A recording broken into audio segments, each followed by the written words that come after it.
हाथरस की बिटिया को इंसाफ दिलाने की जो जंग शुरू हुई थी वो अब इंसाफ की मंजिल की तरफ बढ़ रही है।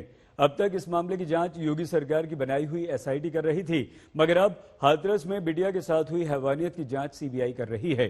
सीबीआई ने जांच का जिम्मा संभाल लिया है। सच अब बस सामने आने वाला है। ये लोग इन लोगों ने पहले से साजिश रची होगी। मेरे बेटे निर्दोष हैं। फांसी चाली है ये झूठ और इल्जाम लगाए हो।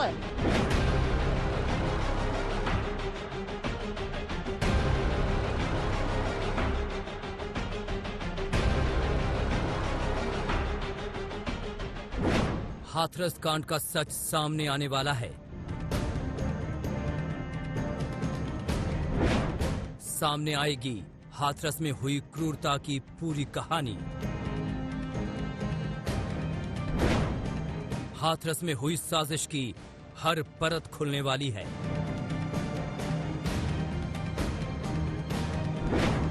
क्योंकि सीबीआई ने हाथरस केस की जांच अपने हाथ में ले ली है। देश को झकझोर कर रख देने वाले हाथरस मामले को लेकर लगातार सीबीआई जांच की मांग की जा रही थी। इस बीच मामले की जांच देश की नंबर 1 जांच एजेंसी सीबीआई को सौंप दी गई है। अब आगे वो घटना की तफ्तीश करेगी।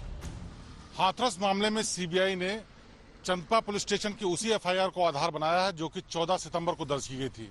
इस एफआईआर में सिर्फ संदीप को ही आरोपी बनाया गया था। यानी इसी आधार पर जांच करते हुए सीबीआई अब कदम दर कदम आगे बढ़ेगी और बहुत मुमकिन है आने वाले वक्त में इस बेहद उलझी हुई रेप और हत्या की गुत्थी को परत दर परत खोल सके। गौरतलब है कि सीएम योगी ने मामले को संज्ञान में लेते हुए घटना की सीबीआई जांच के आदेश दिए थे। इस पर यह फैसला लिया गया है। इस बीच सीबीआई ने हाथरस केस में एफआईआर दर्ज कर ली है। यूपी पुलिस की एफआईआर को आधार बनाते हुए जांच शुरू की है। सीबीआई के एफआईआर में गैंग रेप, हत्या और हत्या की कोशिश के आरोप लगे हैं। सीबीआई ने धारा 307, 376, डी 302 और SC/ST एक्ट में केस दर्ज किया है। इसके अलावा सीबीआई की एफआईआर में सिर्फ संदीप का नाम दर्ज है। हाथरस मामले में सीबीआई ने केस दर्ज कर लिया है और इसके लिए बाकायदे एक स्पेशल टीम का गठन भी कर दिया गया है। सीबीआई अब उत्तर प्रदेश पुलिस की जो एफआईआर है वो अपने हाथों में लेकर के तमाम दस्तावेजों के आधार पर आगे की जांच करेगी। जानकारी के मुताबिक सीबीआई की एक स्पेशल टीम यहां पर पहुंचेगी और लगातार फॉरेंसिक एक्सपर्ट की टीम के साथ उन तमाम बिंदुओं की छानबीन करेगी जिससे कि सच सामने आ सके। हाथरस केस में पीड़ित परिवार शुरू से कह रहा था कि उसे पुलिस और एसआईटी पर भरोसा नहीं है। उसके बाद योगी सरकार ने सीबीआई जांच की अनुशंसा की थी। हाथरस की दुर्भाग्यपूर्ण घटना और इससे जुड़े सभी बिंदुओं की गहन पड़ताल के उद्देश्य से सरकार सीबीआई जांच की सिफारिश कर रही है। हम घटना की जिम्मेदारी सारे लोगों को कठोरतम सजा दिलाने के लिए संकल्पबद्ध है। हालांकि उसके बाद परिवार सीबीआई जांच पर भी भरोसा नहीं कर रहा। उसे सिर्फ न्यायिक जांच पर भरोसा है। सीबीआई हाथरस में पहुंचेगी, इस केस का पूरा इन्वेस्टिगेशन करेगी, वो आप लोग को नहीं चाहिए। जी नहीं चाहिए। क्यों ऐसा आप लोग बोल रहे हैं? कहीं ना कहीं क्या भरोसा नहीं है सीबीआई पे भी? सर सीबीआई पे नहीं भरोसा नहीं है। भरोसा क्योंकि वो भी हमें लग रहा है कि ऐसा ही कहीं सीबीआई नहीं चाहिए। नहीं चाहिए मैम। सीबीआई नहीं चाहिए तो फिर कौन जांच करेगा? कैसे जांच आगे बढ़ेगी फिर बताइए? ये मुझे नहीं पता मैम। सीबीआई जांच नहीं चाहिए हम लोगों को। सीबीआई जांच नहीं चाहिए। सुप्रीम कोर्ट में हमारे जज के जरिए से फैसला, सुप्रीम कोर्ट के जज करें, सुप्रीम कोर्ट के जज करें, उनकी निगरानी में रह के ये फैसला होना चाहिए। सीबीआई के सामने हाथरस केस की कई चुनौतियां हैं क्योंकि मामले में बहुत पेंच हैं। ऐसे में सीबीआई हर पहेली की पड़ताल करेगी और हाथरस का सच सामने लाएगी। शिवेंद्र श्रीवास्तव के साथ जितेंद्र बहादुर सिंह, हाथरस आज तक। पहले यूपी पुलिस, फिर एसआईटी और अब सीबीआई। सीबीआई ने हाथरस कांड की जांच अब अपने हाथों में ले ली है, कमान संभाल ली है। ऐसे में कई ऐसे सवाल हैं जिनका जवाब अभी तक नहीं मिल पाए हैं। सीबीआई अब इस सबसे रहस्यमयी मौत से जुड़े तमाम सवालों के जवाब ढूंढेगी, खंगालेगी।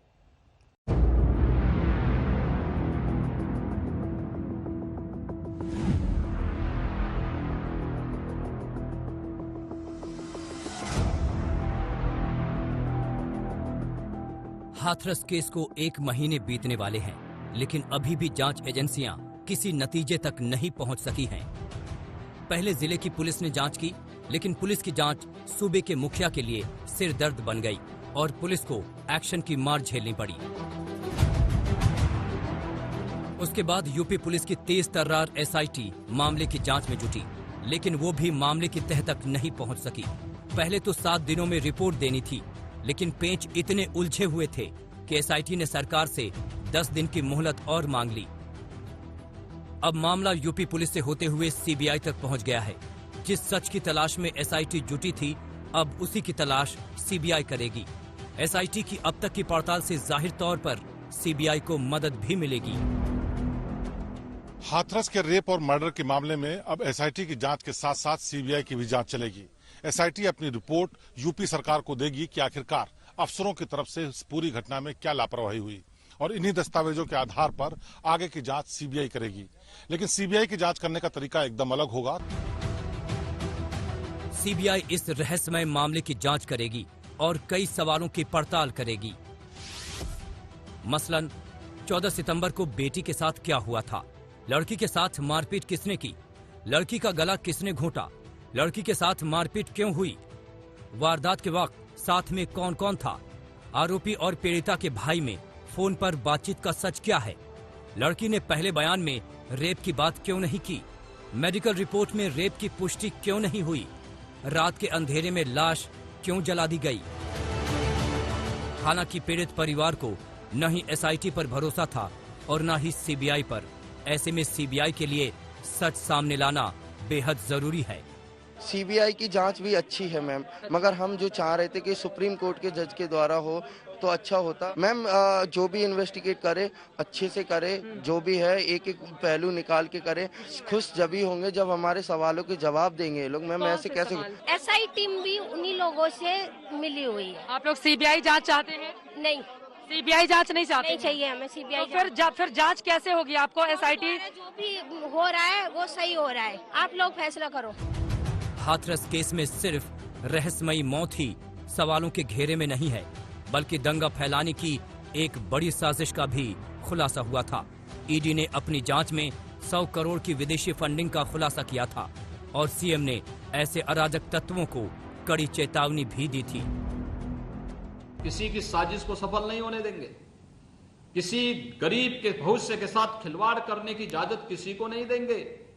ये सभी षड्यंत्रकारी बेनकाब होंगे और बेनकाब होने के अलावा कानूनन कार्रवाई भी सख्ती के साथ ऐसे तत्वों के साथ हम लोग करेंगे।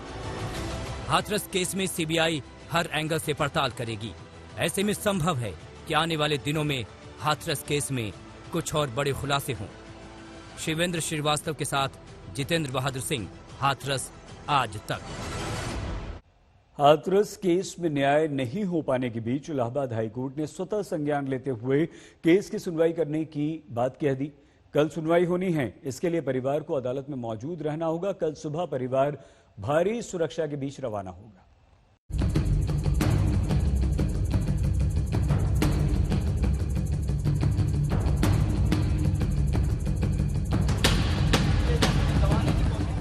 जिस हाथरस कांड को लेकर पूरा देश पिछले 26 दिन से उबल रहा है, उस पर कल इलाहाबाद हाई कोर्ट में सबसे बड़ी सुनवाई होने वाली है। कोर्ट ने सरकार और पुलिस के उन तमाम बड़े अफसरों को तलब किया है जिन पर केस में लापरवाही बरतने का आरोप है। साथ ही पीड़ित परिवार को गवाही देने के लिए बुलाया गया है। सियासी ड्रामे और आरोपों प्रत्यारोपों के बीच यूपी सरकार के लिए सबसे बड़ी चुनौती पीड़ित परिवार को संतुष्ट करना है, क्योंकि लगातार पीड़ित परिवार सरकार की मंशा पर भी सवाल उठा रहा है।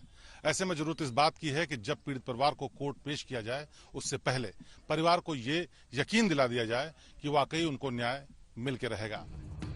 परिवार के 5 लोग और कुछ रिश्तेदार आज रवाना हो रहे हैं।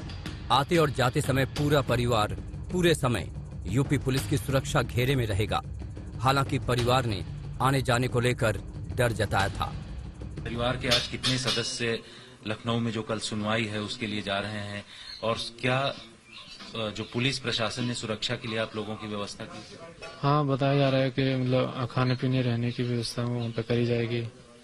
सिक्योरिटी पुलिस भी साथ में जाएगी। डर बोल के तो कुछ रहा ही नहीं है, क्योंकि एक बेटी चली गई, डर भी चला गया। अब जो भी है ये परिवार ही है, इसीलिए मैं सबसे कहना चाहती हूँ कि हम लोग यहाँ से सुरक्षित लेके जाएं ये लोग, और छोड़ के भी जाए हमारे घर। दरअसल 1 अक्टूबर को इलाहाबाद हाईकोर्ट ने इस घटना पर स्वतः संज्ञान लिया था, जिसके बाद कोर्ट ने प्रमुख सचिव गृह Awanish Awasthi, DGP Hitesh Chandra Awasthi, ADG law and order Prashant Kumar के अलावा हाथरस के डीएम प्रवीण कुमार और एसपी रहे विक्रांत वीर को तलब किया है। इतना तो तय है कि हाथरस पुलिस और योगी सरकार को कल अदालत में चुभते सवालों का सामना करना होगा। मामले को जिस तरह जातीय रंग देने की कोशिश की जा रही है, जिस तरह आरोपियों के पक्ष में सवर्णों की पंचायतें हो रही हैं, उससे पीड़ित परिवार को अब सरकारों और राजनीतिक दलों की बजाय कोर्ट से इंसाफ की एकमात्र उम्मीद है। शिवेंद्र श्रीवास्तव के साथ जितेंद्र बहादुर सिंह, हाथरस आज तक।